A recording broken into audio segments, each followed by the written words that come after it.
Alright. Cool.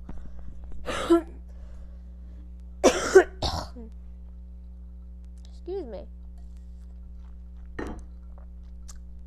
So, to go bowling in an hour. And I was not expecting this. Well, I mean, I was, but not as soon as it is happening. So, I'm just gonna read, and then I'm gonna stop if I run out of time. And I don't know if I'll finish, but if I do, that would be so awesome. But if I don't, I'll finish afterwards. Okay, chapter 34. Page 789. America in World War II. My throat hurts from Canto, so I don't know. We'll see. The United States was plunged into the inferno of World War II with the most stupefying and humiliating military defeat in its history. In the dismal months that ensued, the democratic world teetered on the edge of disaster. Japan's fanatics forgot that whoever stabs a king must stab to kill. A wounded but still potent American giant pulled itself out of the mud of Pearl Harbor, grimly determined to avenge the bloody treachery. Get Japan first was the cry that rose from millions of infuriated Americans, especially on the Pacific coast. These outraged souls regarded America's share in the global conflict as a private war of vengeance in the Pacific, with the European front a kind of holding operation. But Washington, in the so-called ABC-1 agreement with the British, had earlier and wisely adopted this grand strategy of getting Germany first. If America diverted its main strength to the Pacific, Hitler might crush both the Soviet Union and Britain and then emerge unconquerable in Fortress Europe. But if Germany was knocked out first, then combined Allied forces could be concentrated on Japan. Its daring game of conquest would be up. Meanwhile, just enough American strength would be sent to the Pacific to prevent Japan from digging in too deeply. The Get Germany First strategy was a solid foundation on which all American military strategy was built, but it encountered much ignorant criticism from two-fisted Americans who thirsted for revenge against Japan. Aggrieved protests were also registered by short-handed American commanders in the Pacific aimed at Chinese and Australian allies, but President Roosevelt, a competent strategist in his own right, wisely resisted these pressures. The Allies traded space for time. Given time, the Allies seemed bound to triumph, but would they be given time? True, they had on their side the great mass of the world's population, but the wolf is never intimidated by the number of the sheep. The United States was the mightiest military power on the earth, potentially, but wars are won with bullets, not blueprints. Indeed, America came perilously close to losing the war to the well-armed aggressors before it could begin to throw its full weight onto the scales. Time, in a sense, was the most needed munition. Expense was no limitation. The overpowering problem confronting America was to retool itself for all-out war production, while praying that the dictators would not meanwhile crush their adversaries who still remained on the field, notably Britain and the Soviet Union. Haste was all the more imperative because the highly skilled German scientists might turn up with unbeatable secret weapons, including rocket bombs and perhaps even atomic arms. America's task was far more complex and backbreaking than during World War I. It had to feed, clothe, and arm itself, as well as transport its forces to regions as far separated as Britain and Burma. More than that, it had to send a vast amount of food and munitions to its hard-pressed allies, who stretched all the way from the USSR to Australia. Could the American people, reputedly gone soft, measure up to this Herculean task? Was democracy rotten and decadent, as the dictators sneeringly proclaimed? The shock of war. National unity was no worry, thanks to the electrifying blow by the Japanese at Pearl Harbor. American communists had denounced the Anglo-French imperialist war before Hitler attacked Stalin in 1941, but they now clamored for an unmitigated assault on the Axis powers. The handful of strutting pro-Hitlerites in the United States melted away, while millions of Italian Americans and German Americans loyally supported the nation's war program. In contrast to World War I, when the patriotism of millions of immigrants was hotly questioned, World War II actually speeded the assimilation of many ethnic groups into American society. Immigration had been choked off for almost 2 decades before 1941, and America's ethnic communities were now composed of well-settled members, whose votes were crucial to Franklin Roosevelt's Democratic Party. Consequently, there was virtually no government witch hunting of minority groups as what happened in World War I. A painful exception was the plight of some 110,000 Japanese Americans concentrated on the Pacific coast. The Washington top command, fearing that they might act as saboteurs for Japan in case of invasion, forcibly herded them together in concentration camps, though about 2/3 of them were American-born U.S. citizens. The brutal precaution, authorized under Executive Order No. 9066, was both unnecessary and unfair, as the loyalty and combat record of Japanese Americans proved to be admirable. But a wave of post-Pearl Harbor hysteria, backed by the long historical swell of anti-Japanese prejudice on the West Coast, temporarily robbed many Americans of their good sense and their sense of justice. The internment camps deprived these uprooted Americans of dignity and basic rights. The internees also lost hundreds of millions of dollars in property and foregone earnings. The wartime Supreme Court in 1944 upheld the constitutionality of the Japanese relocation in Korematsu versus the U.S. But more than 4 decades later, in 1988, the U.S. government officially apologized for its actions and approved the payment of reparations of $20,000 each to to each camp survivor. The war prompted other changes in American mood. Many programs of the once popular New Deal, including the Civilian Conservation Corps, the Works Progress Administration, and the National Youth Administration, were wiped out by the conservative Congress elected in 1942. Roosevelt declared in 1943 that Dr. New Deal was going into retirement to be replaced by Dr. Win the War. His announcement acknowledged not only the urgency of the war effort, but the power of the revitalized conservative forces in the country.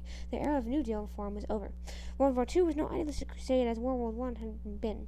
The Washington government did make some effort to propagandize at home and abroad the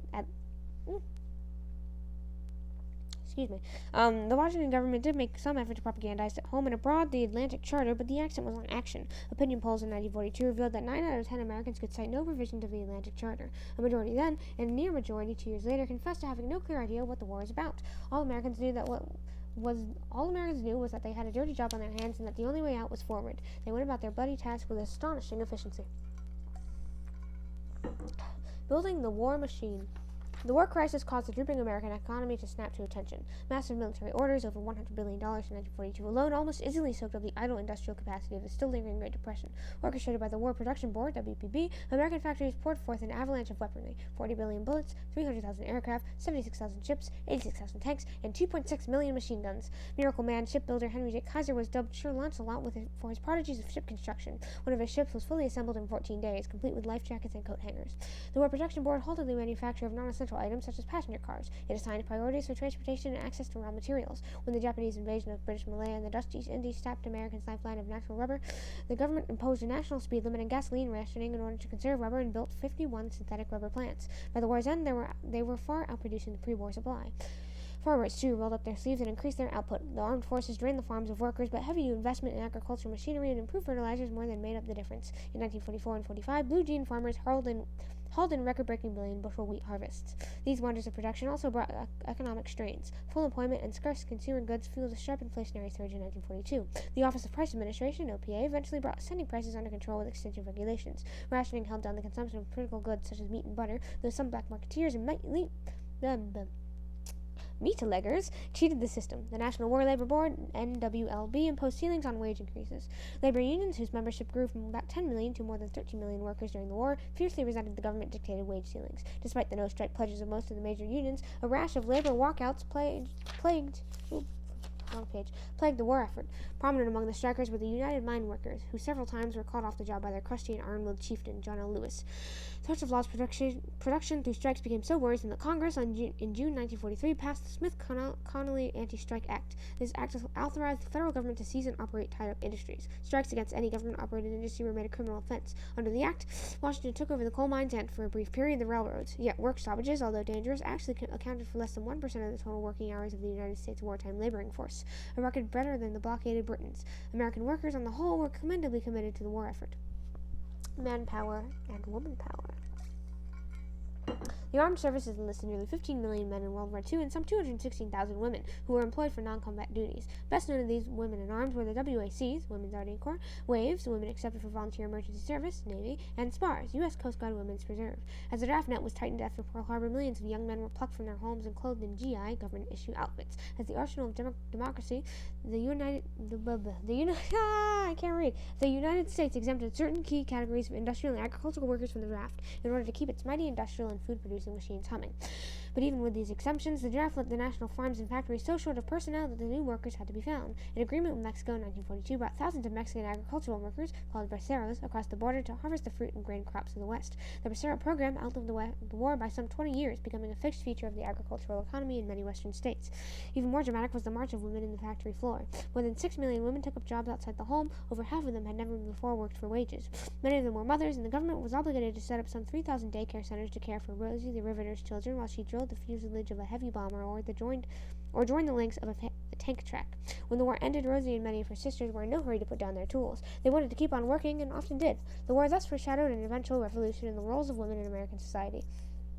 Yet the war's immediate impact on women's lives had frequently been exaggerated. The great majority of American women, especially those husbands present in the home or with small children to care for, did not work for wages in the wartime economy, but continued in their traditional roles. In both Britain and the Soviet Union, a far greater percentage of women, including mothers, were pressed into industrial employment as the gods of war laid a much heavier hand on those societies than they did on the United States. A poll in 1943 revealed that a majority of American women would not take a job in a war plan if it were offered. At war's end, 2/3 of women war workers left the labor force. Many of them were forced out of their jobs by employers and unions eager to re-employ returning servicemen, but half of them told the census takers that they quit their jobs voluntarily because of family obligations. The immediate post-war period witnessed not a permanent widening of women's employment opportunities, but a widespread rush into suburban domesticity and the mothering of baby boomers, who were born by the tens of millions in the decade and a half after 1945. America was destined to experience a thoroughgoing revolution in women's status later in the post-war period, but that epochal change was only beginning to gather momentum in the war years. Wartime migrations. The war also proved to be a demographic cauldron, churning and shifting the American population. Many of the 50 million men and women in uniform, having seen new sights and glimpsed new horizons, chose not to go home again at war's end. War industries sucked people into boom towns like Los Angeles, Detroit, Seattle, and Baton Rouge. California's population grew by nearly 2 million. Almost said. The South experienced. Oh, I lost my place.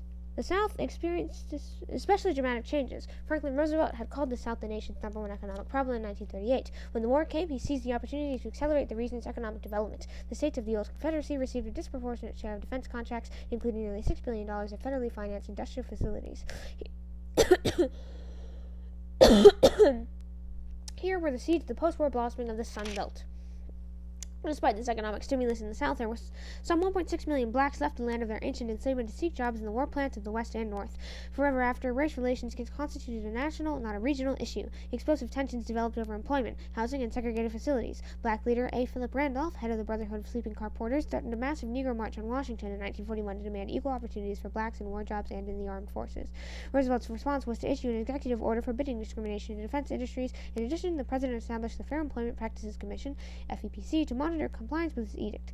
Blacks were also drafted into the armed forces, though they were still generally assigned to service branches rather than combat units and subjected to petty degradation, such as segregated blood banks for the wounded. But in general, the war helped to embolden blacks in their long struggle for equality. They rallied behind the slogan Double V, victory over the dictators abroad and over racism at home. Membership in the National Association for the Advancement of Colored People, NAACP, shot up almost to the 500,000 mark, and a new militant organization committed to nonviolence, direct action, the Congress of Racial Equality, CORE, was founded in 1942. The northward migration of African Americans accelerated after the war thanks to the advent of the mechanical cotton picker, an invention whose impact rivaled that of Eli Whitney's cotton gin. Introduced in 1944, this new mechanical marvel did the work of 50 people at about 1/8 the cost. Overnight, the Cotton South's historic need for cheap labor disappeared. Their muscle no longer required in Dixie, and with hopes for a better life in the North and West, some 5 million black tenant farmers and sharecroppers left the South in the 3 decades after the war. World War II brought about a second, larger Great Migration than during World War I, comparable in size to the immigrant floods from Ireland, Italy, and Poland. With a single generation, a near majority of African Americans gave up their historic homeland and their rural way of life. By 1970, half of all blacks lived outside the South, and urban had become almost a synonym for black. The speed and scale of these changes jolted the migrants and sometimes convulsed the communities that received them. The war also prompted an exodus of Native Americans from the reservations. Thousands of Indian men and women found war work in the major cities, and thousands more answered Uncle Sam's call to arms. More than 90% of Indians resided on reservations in 1940. 6 decades later, more than half lived in cities, with a large concentration in Southern California. Some 25,000 Native American men served in armed forces. Comanches in Europe and Navajos in the Pacific made especially valuable contributions as code talkers. They transmitted radio messages in their native languages, which were incomprehensible to the Germans and the Japanese. The sudden rubbing against one another of unfamiliar peoples produced some distressingly violent friction. In 1943, young Zoo-suit-clad Mexicans and Mexican Americans in Los Angeles were viciously attacked by Anglo sailors who cruised the streets in the taxicabs searching for victims. Order was restored only after the Mexican ambassadors made an emotional plea, pointing out that such outbreaks were grist for Nazi propaganda mills. At almost the same time, an even more brutal race riot that killed 25 blacks and 9 whites erupted in Detroit. Holding the home front. Despite these ugly episodes, Americans on the home front suffered little from the war, compared to the peoples of the other fighting nations. By war's end, much of the planet was a smoking ruin, but in America, the war invigorated the economy and lifted the country out of a decade-long depression. The gross national product vaulted from less than $100 billion in 1940 to more than $200 billion in 1945. Corporate profits rose from about $6 billion in 1940 to almost twice that amount 4 years later. If you're going to try to go to war in a capitalist country, said Secretary of War Henry Stimson, you have to let business make money out of the process or business won't work. Despite wage ceilings, overtime pay fattened pay envelopes. Disposable personal income, even after the payment of wartime taxes, more than doubled. On December 7, 1944, the third annual anniversary of Pearl Harbor, Macy's department store rang up the biggest sales day in its history. Americans had never had it so good, and they wanted it a lot better. When price controls were finally lifted in 1946, America's pent-up lust to consume pushed the prices up 33% in less than 2 years. The rest of the world, meanwhile, was still clawing its way out from under the rubble of war. The hand of government touched more American lives more intimately during the war than ever before. The war, perhaps even more than the New Deal, pointed the way to the post-1945 era of big government interventionism. Every household felt the constraints of the rationing system. Millions of men and women worked for Uncle Sam in the armed forces. Millions more worked for him in the defense industries, where their employers and unions were monitored by the FEPC and the NWLB, and their personal needs were cared for by the government-sponsored housing projects, daycare facilities, and health plans. The Office of Scientific Research and Development channeled hundreds of millions of dollars into university-based scientific research, establishing the partnership between the government and universities that underwrote America's technological and economic leadership in the post-war era. The flood of war dollars, not the relatively modest rivulet of New Deal spending that at last swept the plague of unemployment from the land. War, not enlightened social policy, cured the Depression. As the post-war economy continued to depend dangerously on military spending for its health, many observers looked back at the years 1941 to 45 as the origins of a warfare-welfare state. The conflict was phenomenally expensive. The wartime bill amounted to more than $330 billion, 10 times the direct cost of World War I and twice as much as all the previous federal spending since 1776. Roosevelt would have preferred to follow a pay-as-you-go policy to finance the war, but the costs were simply too gigantic. The income tax net was expanded to catch about 4 times as many people as before, and maximum tax rates rose as high as 90%. But despite such drastic measures, only about 2/5 of the war costs were paid from current revenues. The remainder was borrowed. The national debt skyrocketed from $49 billion in 1941 to $259 billion in 1945.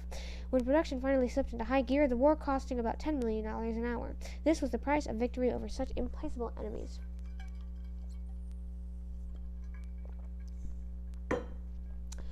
Whew. My tongue is like da. Let's see how far I'm coming. Oof, we still have a lot of pages. This is a yikes. Oh my goodness gracious. The rising sun in the Pacific. Early successes of the efficient Japanese militarists were breathtaking. They realized that they would have to win quickly or lose slowly. Seldom, if ever, has so much territory been conquered so rapidly with so little loss. Simultaneously with the assault on Pearl Harbor, the Japanese launched widespread and uniformly successful attacks on various far eastern bastions. These included the American outposts of Guam, Wake, the Philippines. In a dismayingly short time, the Japanese invaders seized not only the British-Chinese port of Hong Kong, but also British Malaya, with its critically important supplies of rubber and tin. Nor did the Japanese tide stop there. The overambitious soldiers of the Emperor, plunging into the snake-infested jungles of Burma, cut the famed Burma Road. This was the route over which the United States had been trucking a trickle of munitions to the armies of the Chinese Generalissimo Chiang Kai-shek, who was still resisting the Japanese invader in China. Thereafter, intrepid American aviators were forced to fly a handful of war supplies to Chiang over the hump of the towering Himalaya Mountains from the India-Burma theater. Meanwhile, the Japanese had lunged southward against the oil-rich, dusty Indies. The jungle-matted islands speedily fell to the assailants after the combined British, Australian, Dutch, and American naval and air forces had been smashed at an early date by their numerically superior foe. Better news came from the Philippines, which succeeded dramatically in slowing down the Mikado's warriors for 5 months. The Japanese promptly landed a small but effective army, and General Douglas MacArthur, the eloquent and egotistical American commander, withdrew to a strong defensive position at Bataan, not far from Manila. There were about 20,000 American troops, supported by a much larger force of ill-trained Filipinos, held off violent Japanese attacks until April 9, 1942. The defenders, reduced to eating mules and monkeys, heroically traded their lives for time in the face of hopeless odds. They grimly joked while vainly hoping for reinforcements. We're the battling bastards of Bataan. No mama, no papa, no Uncle Sam. Is it Bataan or is it Bataan? I don't know. Before the inevitable American surrender, General MacArthur was ordered by Washington to depart secretly for Australia, there to head the resistance against the Japanese. Leaving by the motorboat and airplane, he proclaimed, "I shall return." After the battle remnants of his army had hoisted the right flag, they retreated with vicious cruelty in the infamous 80-mile Bataan death march to the prisoner of war camps, the first in a series of atrocities committed by both sides in the unusually savage Pacific War. The island fortress of Corregidor in Manila Harbor held out until May 6, 1942, when it too surrendered and left Japanese forces in complete control of the Philippine archipelago. Japan's high tide at Midway. The aggressive warriors from Japan, making hay while the rising sun shone, pushed relentlessly southward. They invaded the turtle-shaped island of New Guinea, north of Australia, and landed on the Solomon Islands, from which they threatened Australia itself. Their onrush was finally checked by a crucial naval battle fought in the Coral Sea in May 1942. An American carrier task force with Australian support inflicted heavy losses on the victory-flushed Japanese. For the first time in history, the fighting was all done by a carrier-based aircraft, and neither fleet saw or fired a shot directly at the other. Japan next undertook to seize Midway Island, more than 1,000 miles northwest of Honolulu. From this strategic base, it could launch devastating assaults on Pearl Harbor and perhaps force the weakened American Pacific Fleet into destructive combat, possibly even compel the United States to negotiate a ceasefire in the Pacific. The epical Battle of Midway was fought on June 3 to 6, 1942. Admiral Chester W. Nimitz, a high-grade naval strategist, had directed a smaller but skillfully maneuvered carrier force, under Admiral Raymond A. Spruance, against the powerful invading fleet. The fighting was all done by aircraft, and the Japanese broke off action after losing 4 vitally important carriers. Midway was a pivotal victory. Combined with the Battle of the Coral Sea, the U.S. success at Midway halted Japan's juggernaut, but the thrust of the Japanese into the eastern Pacific to net them the America's fog-girt islands of Kiska and Attu, the Aleutian Archipelago off Alaska. This easy conquest aroused fear of invasion of the United States from the northwest. Much American strength was consequently diverted to the defense of Alaska, including the construction of the Alcan Highway through Canada. Yet the Japanese imperialists, overextended in 1942, suffered from victory disease. Their appetites were bigger than their stomachs. If they had only dug in and consolidated their gains, they would have been much more difficult to dislodge once the tide turned. American leapfrogging toward Tokyo. Following the hardening victory at Midway, the United States for the first time was able to seize the initiative in the Pacific. In August 1942, American ground forces gained a toehold in Guadalcanal Island in the Solomons in an effort to protect the lifeline from America to Australia through the Southwest Pacific. An early naval defeat inflicted by the Japanese shortened American supplies dangerously, and for weeks the U.S. troops held onto the Malarial Island by their fingernails. After several desperate sea battles for naval control, the Japanese troops evacuated Guadalcanal in February 1943. Japanese losses were 20,000 compared to the 1,700 for Americans. That casualty ratio of more than 10 to 1, Japanese to American persisted throughout the Pacific War. American and Australian forces under General MacArthur, meanwhile, had been hanging on courageously to the southeastern tip of New Guinea, the last buffer protecting Australia. The scales of war gradually began to tip as the American Navy, including submarines, inflicted lethal losses on Japanese supply ships and troop carriers. Conquest of the north coast of New Guinea was completed by August 1944 after General MacArthur had fought his way westward through tropical jungle hills. This hard-won victory was the first leg of his long return journey to the Philippines. The U.S. Navy, with Marines and Army divisions doing the meat-grinder fighting, had meanwhile been leapfrogging the Japanese-held islands in the Pacific. Old-fashioned strategy dictated that the American forces, as they drove toward Tokyo, should reduce the fortified Japanese outposts on their flank. This course would have taken many blood-stained months, for the Holden defenders were prepared to die to the last man in their caves. The new strategy of island hopping called for bypassing some of the most heavily fortified Japanese posts, capturing nearby islands, setting up airfields on them, and then neutralizing the enemy bases through heavy bombing. Deprived of essential supplies from the homeland, Japan's outposts would slowly wither on the vine, as they did. Well, let me take a sip real quick. A brilliant success crowned the American attacks on the Japanese island strongholds in the Pacific, where Admiral Nimitz skillfully coordinated the efforts of naval, air, and ground units. In May and August of 1943, Attu and Kiska and the Aleutians were easily retaken. In November 1943, bloody Tarawa and Makin, both in the Gilbert Islands, fell after suicidal resistance. In January and February 1944, the key outposts of Marshall Islands group succumbed after savage fighting. Especially prized were the Marianas, including America's conquered Guam. From bases in the Marianas, the United States' new B-29 super bombers could carry out round-trip bombing raids on Japan's home islands. The assault on the Marianas opened on June 19, 1944, with what American pilots called the Great Marianas Turkey Shoot, a combination of the combat superiority of the recently developed American Hellcat fighter plane and the new technology of the anti-aircraft proximity fuse destroyed nearly 250 Japanese aircraft, with a loss of only 29 American planes. The following day, in the Battle of the Philippine Sea, U.S. naval forces sank several Japanese carriers. The Japanese Navy never recovered from these massive losses of planes, pilots, and ships. After fanatical resistance, including mass suicide leave of surviving Japanese soldiers and civilians from Suicide Cliff on Saipan, the major islands of the Marianas fell to the U.S. attackers in July and August 1944. With these unsinkable aircraft carriers now available, virtual round-the-clock bombing of Japan began in November 1944. The Allied halting of Hitler.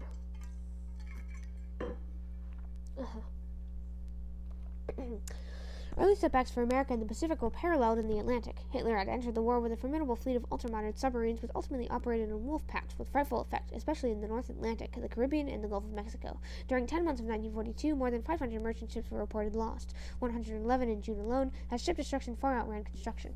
The tide of subsea battle turned with agonizing slowness. Old techniques, such as escorting convoys of merchant vessels and dropping death bombs from destroyers, were strengthened by air patrol, the newly invented technology of radar, and the bombing of submarine bases. Keep 'em sailing was the motto of oil-begrimed merchant seamen, hundreds of whom perished as unsung heroes in icy seas. Eventually, Allied anti-submarine tactics improved substantially thanks especially to British code breakers who had cracked the Germans' Enigma codes and could therefore pinpoint the locations of the U-boats lurking in the North Atlantic. Yay, Alan Turing! Alan Turing cracked Enigma. I think. I don't remember. Not until the spring of 1943 did the Allies clearly have the upper hand against the U-boat. If they had not won the Battle of the Atlantic, Britain would have been forced under, and the second front could not have been launched from its island springboard. Victory over the undersea raiders was nerve-wrackingly narrow. When the war ended, Hitler was about to mass-produce a fearsome new submarine, one that could remain underwater indefinitely and cruise at 17 knots when submerged. Meanwhile, the turning point of the land-air war against Hitler had come late in 1942. The British had launched a 1,000-plane raid on Cologne in May. I guess. In August 1942, they were joined by the American Air Force and were cascading bombs on German cities. The Germans, under Marshal Erwin Rommel, the Desert Fox, had driven eastward across the hot sands of North Africa into Egypt, perilously close to the Suez Canal. A breakthrough would have spelled disaster for the Allies, but late in October 1942, the British General Bernard Montgomery delivered a withering attack at El Alamein, west of Cairo. With the aid of several hundred hastily shipped American Sherman tanks, he speedily drove the enemy back to Tunisia, more than 1,000 miles away. On the Soviet front, the unexpected successes of the Red Army gave a new lift to the Allied cause. In September 1942, the Russians stalled the German steamroller at the rebel-strewn Stalingrad, graveyard of Hitler's hopes. More than a score of invading divisions, caught in an icy noose, later surrendered or were mopped up.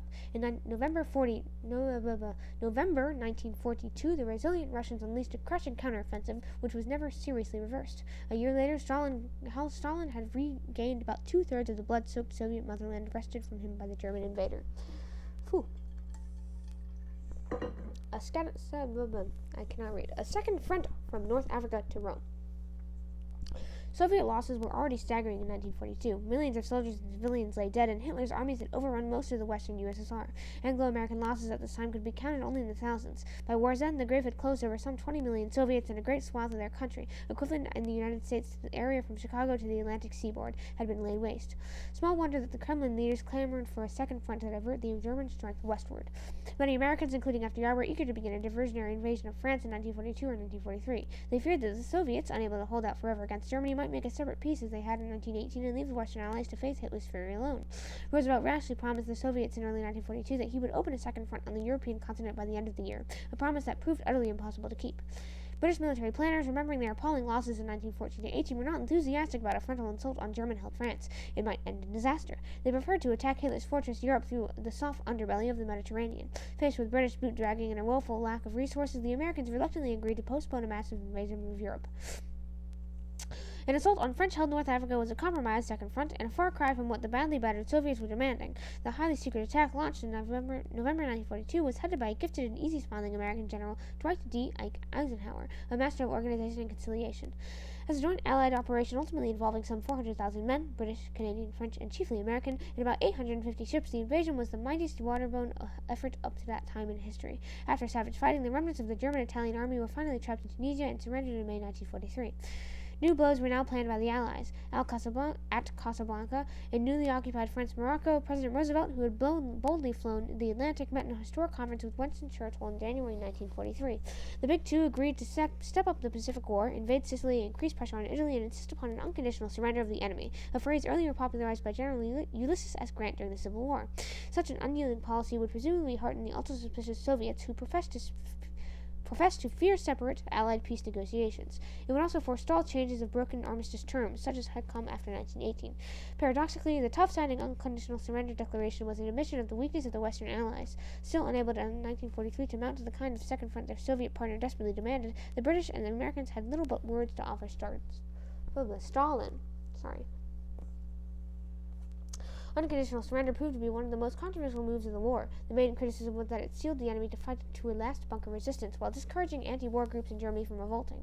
Although there was some truth in these changes, no one can prove that unconditional surrender either shortened or lengthened the war. But this is known. By helping to destroy the German government utterly, the harsh policy forced a thorough post-war reconstruction.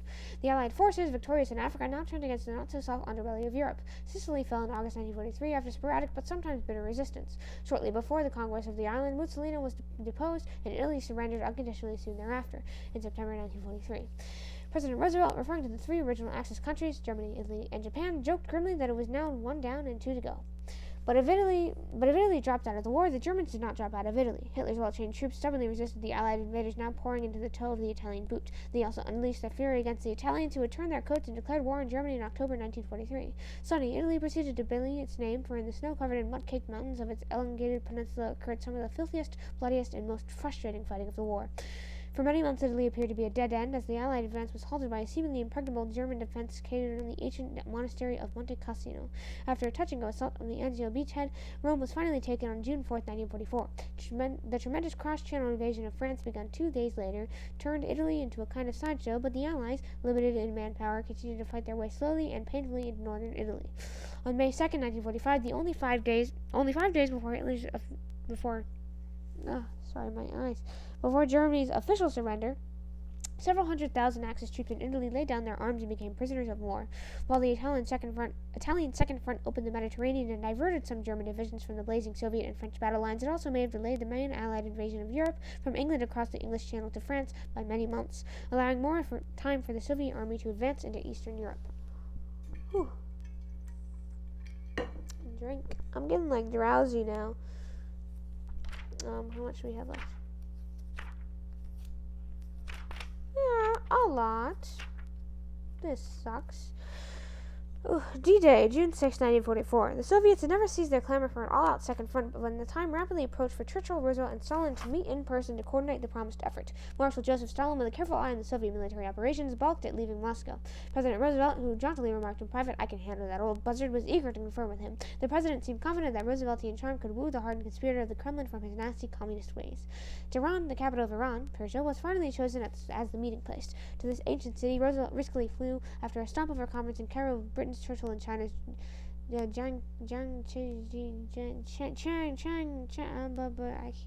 forgot how to pronounce it.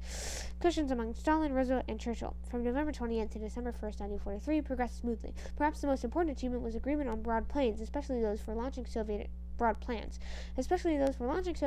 on Germany from the east simultaneously with the prospective Allied assault from the west.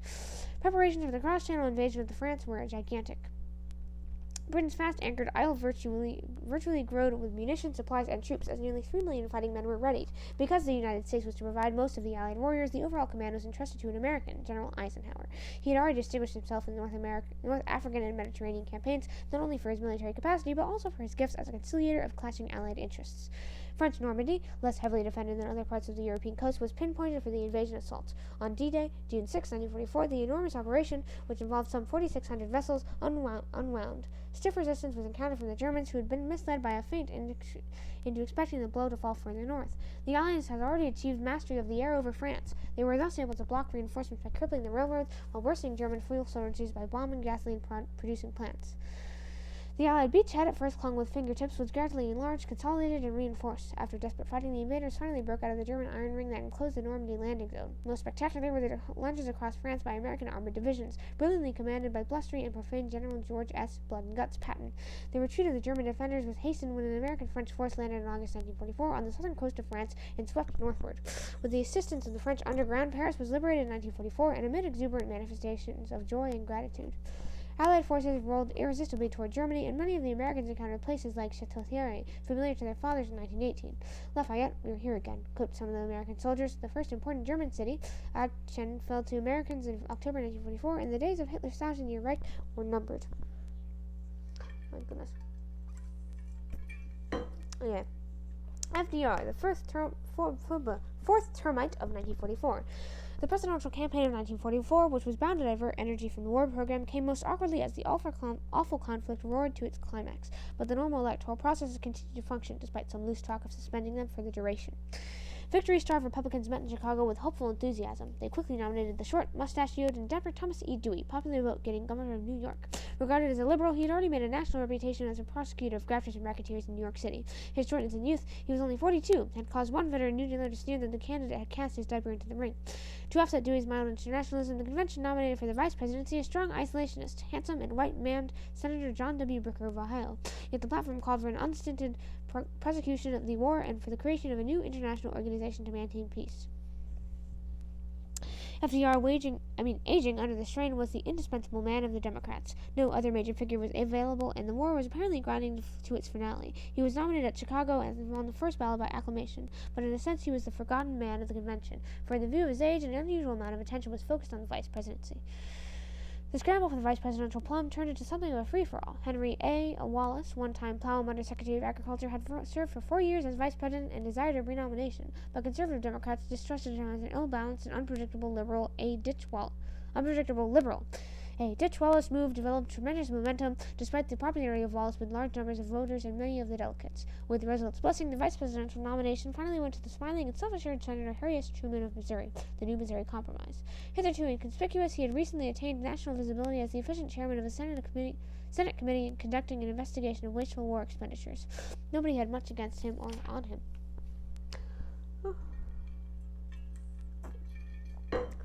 Stretch. Roosevelt defeats Dewey. A dynamic Dewey took the offensive, for Roosevelt was too consumed with directing the war to spare much time for speech-making. The vigorous young crime-buster with his beautiful baritone voice and polished diction denounced the tired and quarrelsome old men in Washington. He proclaimed repeatedly that after 12 long years of New Dealism, it was time for a change. As for the war, Dewey would not alter the basic strategy, but would fight it better. A type of Me Tooism ridiculed by the Democrats. The fourth term issue did not figure prominently, now that the ice had been broken by Roosevelt's third term. But Dewey-eyed Republicans half-humorously professed the fifth and sixth terms by the lifer in the White House. In the closing weeks of the campaign, Roosevelt left his desk for the stump. He was stung by certain Republican charges, including criticism that he had sent a U.S. Navy destroyer to retrieve his pet Scotty dog, Fala. He was also eager to show himself, even in chilling rains, to spike well-founded rumors of failing health. Substantial assistance came from the new Political Action Committee of the CIO, which was organized to get around the law banning the direct use of union funds for political purposes. Zealous CIO members, branded as communists by the Republicans, rang countless doorbells and asked with pointed reference to the recent depression, "What were you doing in 1932?" At times, Roosevelt had seemed to be running against Hoover. As in every one of his previous 3 campaigns, FDR was opposed by a majority of the newspapers, which were owned chiefly by Republicans. Roosevelt, as customary, won a sweeping victory, 432 to 99 in the Electoral College, 25 million to 22 million in the popular vote. Elated, he quipped that the first 12 years are the hardest. Roosevelt won primarily because the war was going well. A winning pitcher is not ordinarily pulled from the game. Foreign policy was a decisive factor with untold thousands of voters who concluded that Roosevelt's experienced hand was needed in fashioning a future organization for world peace. The dapper Dewey, cruelly dubbed the little man on top of the wedding cake, had spoken smoothly of international cooperation, but his isolationist running mate Booker had implanted serious doubts. The Republican Party was still suffering from the taints of isolationism that it invited after World War I. Growing drowsier. Dying. The last days of Hitler. By mid-December 1944, the month after Roosevelt's fourth-term victory, Germany seemed to be wobbling on its last legs. The Soviet surge had penetrated eastern Germany. Allied aerial blockbuster bombs, making the rubby bounce with around-the-clock attacks, were falling like giant explosive hailstones on cities, factories, and transportation arteries. The German Western Front seemed to buckle under the sledgehammer blows of the United States and its allies. Hitler then staked everything on one last throw of his reserves. Secretly concentrating a powerful force, he hurled it on December 16, 1944, against the thinly held American lines in the heavily befogged and snow-shrouded Ardennes forest. His objective was the Belgian port of Antwerp, key to the Allied supply operation. Caught off guard, the outmanned Americans were driven back, creating a deep bulge in the Allied line. The 10-day penetration was finally halted after the 101st Airborne Division stood firm at the vital bastion of Bastogne. The commander, Brigadier General A.C. McAuliffe, defiantly answered the German demand for surrender with one word: nuts. Reinforcements were rushed up, and the last scaff Hitlerian offensive was at length bloodily stemmed in the Battle of the Bulge. In March 1945, forward-riding American troops reached Germany's Rhine River, where, by incredibly good luck, they found one strategic bridge undemolished. Pressing their advantage, General Eisenhower's troops reached the Elbe River in April 1945. There, A short distance south of Berlin, American and Soviet advance guards dramatically clasped hands and cries of Amerikansk Tovariski, American comrades. The conquering Americans were horrified to find blood-spattered and still stinking concentration camps where my eyes. Blood-splattered and still stinking concentration camps where the German Nazis had engaged in the scientific mass murder of undesirables, including an estimated 6 million Jews. The Washington government had long been informed about Hitler's campaign of genocide against the Jews and had been reprehensibly slow to take steps against it. Roosevelt's administration had bolted the door against large armies of Jewish refugees, and his military commanders declined even to bomb the rail lines that carried the victims to the camps. But until the war's end, the full dimensions of the Holocaust had not been known. When the details were revealed, the whole world was aghast. Oh. Hold on, excuse me. The vengeful Soviets clawing their way forward from the east reached Berlin in April 1945. As from desperate house-to-house fighting, followed by an orgy of pillage and rape, they captured the bomb-shattered city. Adolf Hitler, after a hasty marriage to his mistress, committed suicide in an underground bunker on April 30th, 1945. Tragedy had meanwhile struck the United States. President Roosevelt, while relaxing at Warm Springs, Georgia, suddenly died from a massive cerebral hemorrhage on April 12, 1945. The crushing burden of 12 Depression and war years in the White House had finally taken its toll. Knots of confused, leaderless citizens gathered to discuss the future anxiously as a bewildered, unbriefed Vice President Truman took the helm. On May 7, 1945, my birthday, what was left of the German government surrendered unconditionally. May 8th was officially proclaimed VE, Victory in Europe Day, and was greeted with frenzied rejoicing in allied countries. Japan dies hard. Japan's rickety bamboo empire, meanwhile, was tottering to its fall. American submarines, the silent service, were sending the Japanese merchant marine to the bottom so fast they were running out of prey. All told, these undersea craft destroyed 1,042 ships, or about 50% of Japan's entire life-sustaining merchant fleet. Giant bomber attacks were more spectacular. Launched from Saipan to the other captured Mariana Islands, they were reducing the enemy's fragile cities to cinders. The massive firebomb raid on Tokyo, March 9th to 10th, 1945 was annihilating. It destroyed over 250,000 buildings, gutted a quarter of the city, and killed an estimated 83,000 people, a loss comparable to that later inflicted by the atomic bombs. General MacArthur was also on the move. Completing the conquest of Jungle-Drake, New Guinea, he headed northwest for the Philippines, en route to Japan with 600 ships and 250,000 men. In a scene well staged for the photographers, he splashed ashore at Leyte Island on October 20th, 1944, with the summons, "People of the Philippines, I have returned. Rally to me." Japan's navy, still menacing, now made one last chance effort to destroy MacArthur by wiping out his transports and supply ships. A gigantic clash at Leyte Gulf, fought on the sea and in the air, was actually 3 battles. The Americans won all of them, though the crucial engagement was almost lost when Admiral William F. Bull Halsey was decoyed away by a feint. No, my eyeballs. I'm so close to finishing. I think I can do it if I go fast enough. Okay. Japan was through as a sea power and had lost about 60 ships in the greatest naval battle of all time. American fleets numbering more than 4,000 vessels now commanded the western Pacific. Several battleships raised from the mud of Pearl Harbor were exacting belated but sweet revenge. Overrunning Leyte, MacArthur next landed on the main Philippine island of Luzon in January 1945. Manila was his major objective. The ravaged city fell in March, but the Philippines were not conquered until July. Victory was purchased only after bitter fighting against Holden Japanese, who took a toll of over 60,000 American casualties. America's steel vise was tightening mercilessly around Japan. The tiny islands I was bouncing, so I couldn't read it. The tiny island of Iwo Jima, needed as a haven for damaged American bombers returning from Japan, was captured in March 1945. This desperate 25-day assault caused over 4,000 American dead. Okinawa, a well-defended Japanese island, was next on the list. It was needed for closer bases for which to blast and burn enemy cities and industries. Fighting dragged on from April to June of 1945. Japanese soldiers, fighting with incredible courage from their caves, finally sold Okinawa for 50,000 American casualties, while suffering the far heavier losses themselves. The U.S. Navy, which covered the invasion of Okinawa, sustained severe damage. Japanese suicide pilots, kamikazes, in an exhibition of mass harakiri for their god emperor, crashed their bomb-laden planes onto the decks of invading fleet.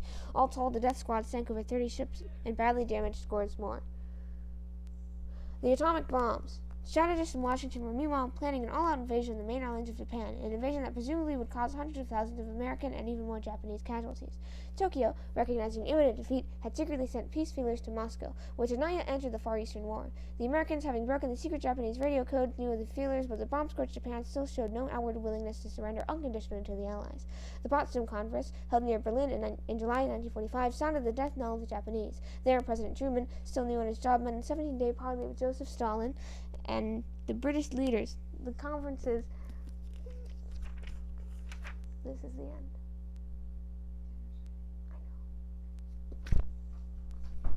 Sorry, my mumsy came in. Where was I? Partly with Joseph Stalin and the British leaders, the conferees issued a stern ultimatum to Japan: surrender or be destroyed. American bombers showered their dire warning on Japan in tens of thousands of leaflets, but no encouraging response was forthcoming. America had a fantastic ace up its sleeve. Early in 1940, after Hitler's wanton assault on Poland, Roosevelt was persuaded by American and exiled scientists, notably German-born Albert Einstein, to push ahead with preparations for unblocking the secret of an atomic bomb. Congress, at Roosevelt's blank check request, blindly made available nearly $2 billion.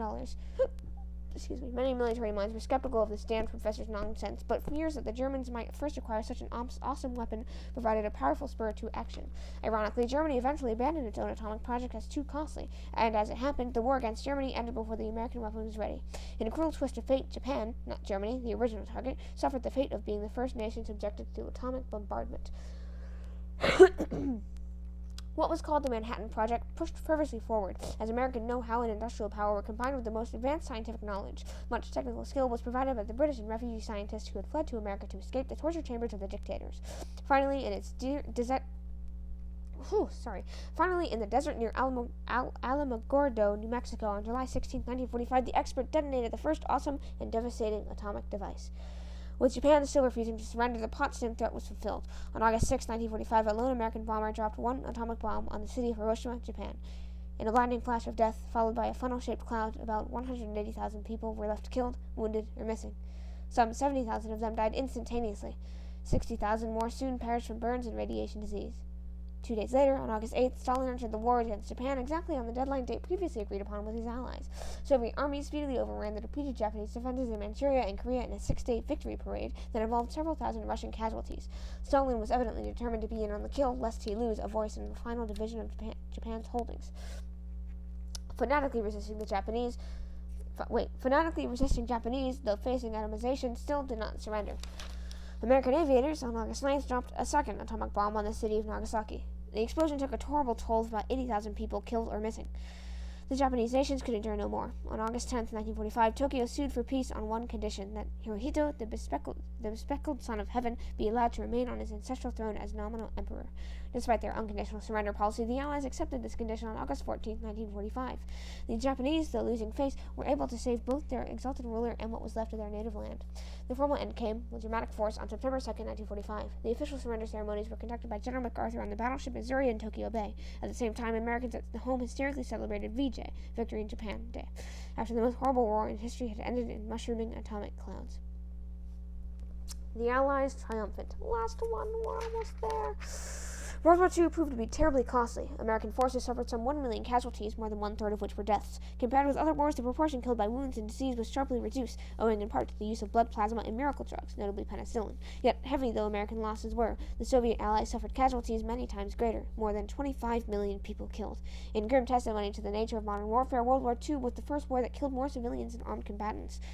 America was fortunate in emerging with its mainland virtually unscathed.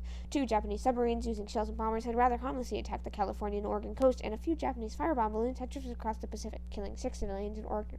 But that was about all. Much of the rest of the world was utterly destroyed and destitute. America alone was untouched and healthy, oiled and muscled like a prize bull, standing astride the world's ruined landscape. This complex conflict that was the best-fought war in America's history. Though unprepared for it in the outset, the nation was better prepared than for the others, partly because it had begun to buckle on its armor about a year and a half before the war officially began.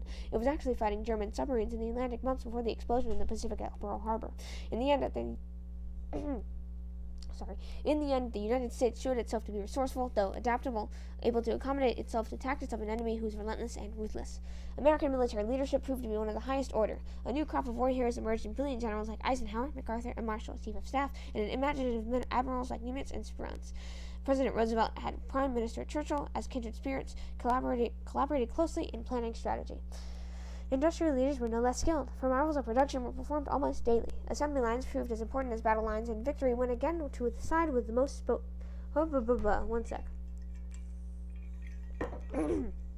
And victory went again to the side with the most smokestacks. The enemy was almost literally smothered by bayonets, bullets, bazookas, and bombs. Hitler and his Axis co-conspirators had chosen to make war with machines, and the ingenious Yankees could ask for nothing better.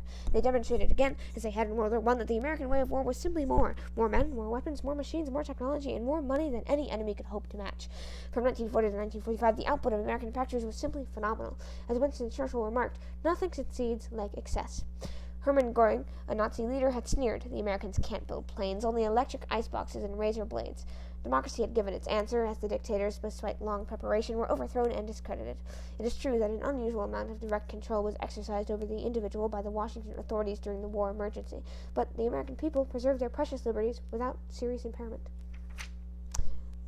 Ah! Wow! Okay. Sweet! Whew. That was a chapter. Nice. Okay, we're good. Yes, awesome.